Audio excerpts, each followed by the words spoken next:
Out of My Mind, Chapter 23. The day of the actual competition dawns bright and chilly. I shiver in the early March air as Mrs. V and I wait for my school bus. My jacket feels good.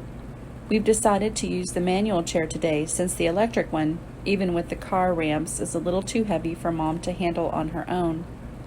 "You ready, Mellow Yellow?" Mrs. V asks me. "Oh, yeah." "Your head felt like it's going to pop with all those facts stuck inside?" she teases. "Oh, yeah." I grin at her.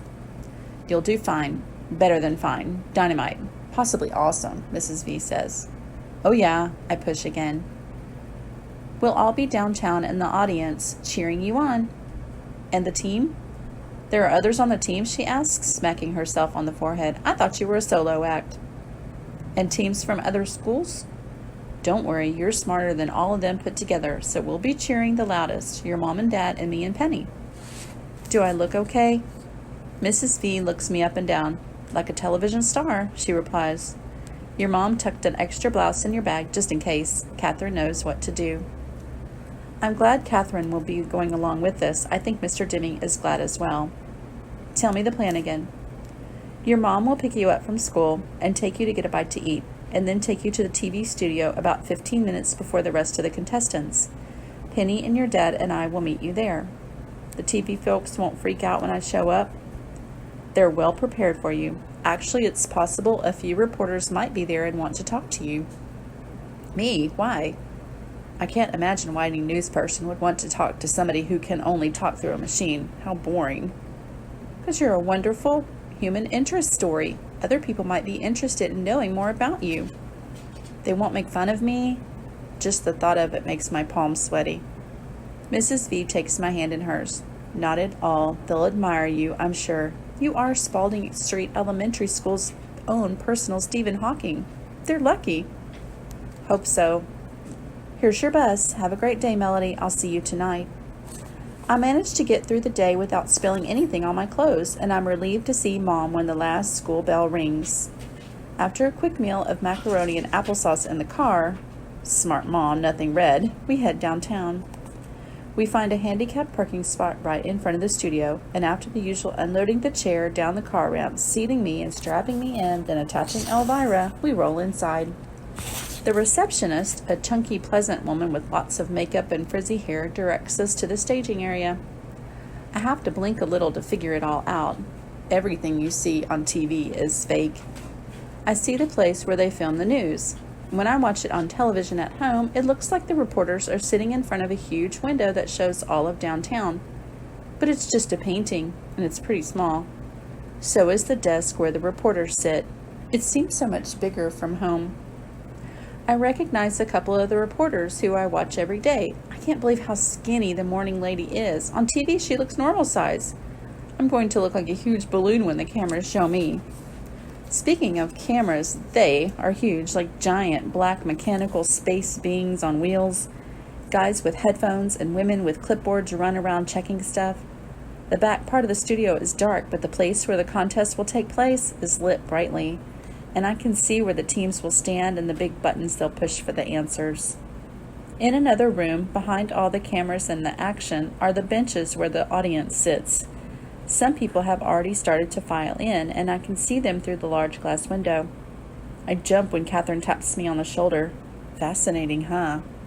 "For real," I type. She and Mom chat a bit before the man wearing jeans and a Cincinnati Bengals sweatshirt approaches us. "Excuse me," he says, "but are you Melody Brooks?" Surprised, I quickly hit yes. "My name is Paul. I'm the stage manager."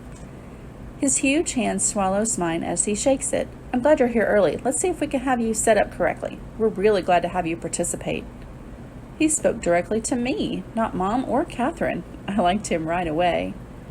We roll across the studio, careful to avoid cords and wires, and enter the area where the competition will take place.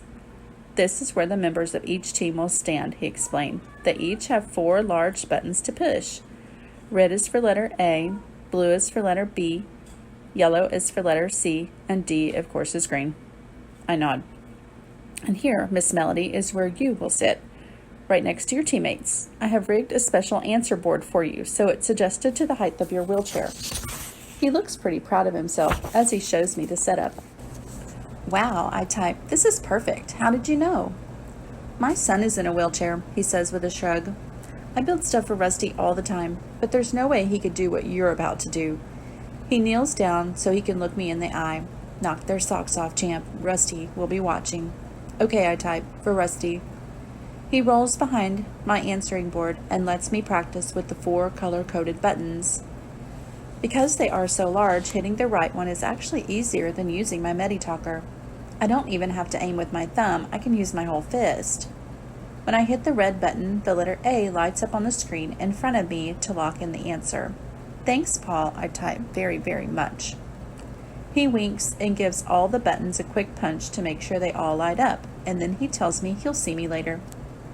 I can do this, I tell Mom and Catherine. I'm ready. The rest of our team starts to arrive. Connor, dressed in a black suit with a red tie, actually looks good. Rose, blushing and nervous, is wearing pale blue. Hi, Melody, she says. Are you scared? Nope, not at all, I type.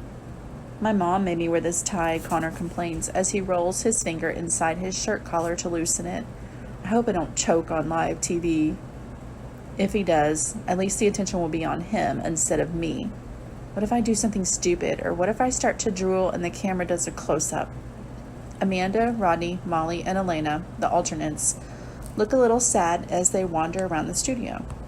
They won't get a chance to participate unless something happens to disqualify one of the 4 of us. I guess that includes Connor fainting or me convulsing. Are you okay? I hear Rose ask Amanda. Yeah, but it's just like I'm all dressed up for nothing to do. I feel ya, Rose says. Break a leg, Amanda tells her. Really? Rose smiles. That's what you're supposed to say for good luck, Amanda explains.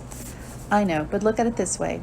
At the finals in Washington, there are 6 people on the team, so that opens things up a little. So, go out there and win. Will do. Claire and Molly make funny faces in front of the cameras, pretending they're on the air. Neither of them speaks to me. Look, Claire, Molly says, her voice for once in awe of something. You can see your reflection in that camera over there. Do I look okay? Claire asks, smoothing her dress. You look great, Molly assures her. You know, it really ought to be you up there instead of Melody, Claire says loud enough for me to hear. Well, I'm ready. If she messes up, Molly whispers back. I just shake my head and think, delete, delete, delete.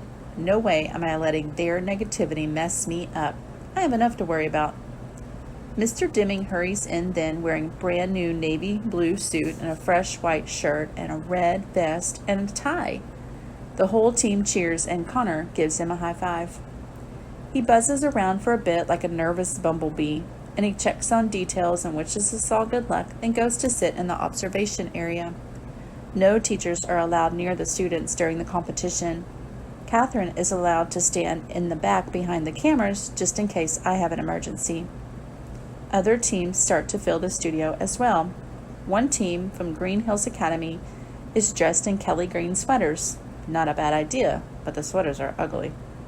Another team from Crown Elementary is wearing little fake crowns on top of their head, and that seems to me a little over the top. Our team hasn't done anything special. They don't need to. They have me.